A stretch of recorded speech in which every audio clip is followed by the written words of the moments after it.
श्री गणेशाची प्राणप्रतिष्ठा आत्ताच मी परिवार इष्टमित्रांसहित घरामध्ये केली आहे। गणेश पर्व हे आपल्या महाराष्ट्राचं नव्हे तर आता संपूर्ण देशाचं पर्व झालेलं आहे आणि या गणेश पर्वाच्या निमित्ताने मी सर्वांना खूप खूप शुभेच्छा देतो।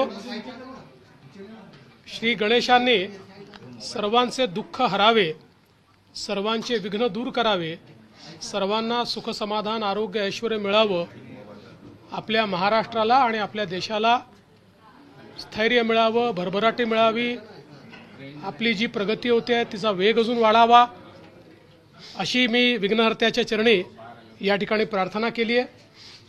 आणि मला विश्वास आहे की अतिशय उत्साहाने हे पर्व, हा गणेशोत्सव महाराष्ट्रात आणि देशात साजरा होईल। सर, कायदा व्यवस्थेची परिस्थिती कशी असेल? 10 दिवसात खूप मोठ्या प्रमाणात थ्रेट असतात, त्या नेहमीच मोठ्या प्रमाणात थ्रेट असतात, त्यामुळे पोलीसही अतिशय सावधान आहेत। पोलिसांना सगळ्या प्रकारच्या सूचना दिल्या आहेत। नागरिकांनाही आमच्या सूचना असतील की नागरिकांनी सजग राहिलं पाहिजे, कारण गर्दीच्या ठिकाणी आपले डोळे हे जर आपण उघडे ठेवले तर नागरिक देखील मोठ्या प्रमाणात पोलिसांना मदत करू शकतात। सर, निवडणुका आहे, बाप्पांकडे काय मागितलेलं आहे?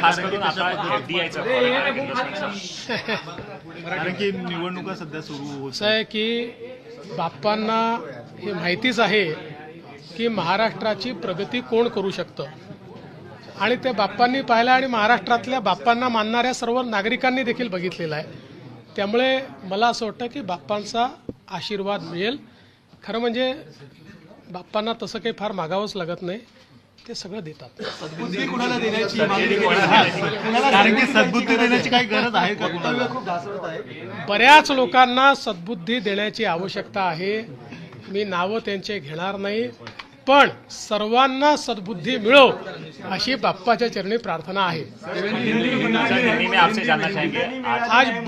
आज बहुत खुशी की बात है, गणेश पर्व की शुरुआत आज से हो रही है। देश भर में और दुनिया में तमाम गणेश भक्तों को मैं शुभकामनाएं देता हूं। श्री गणेश जी के चरणों में प्रार्थना करता हूं, सभी को सुख समाधान आरोग्य ऐश्वर्य प्रदान करे। श्री गणेश जी को ये भी प्रार्थना करता हूं, हमारा महाराष्ट्र और हमारा देश निरंतर आगे बढ़ता रहे, उसके सामने जो भी विघ्न आए उन विघ्नों को वो हरे, इस प्रकार की उनके चरणों में प्रार्थना है। तुम्ही म्हटलं की छत्रपतींनी लूट नाही तर स्वारी केली होती, मात्र काल जयंत पाटील म्हणतायत की ती खंडणी वसुली होती।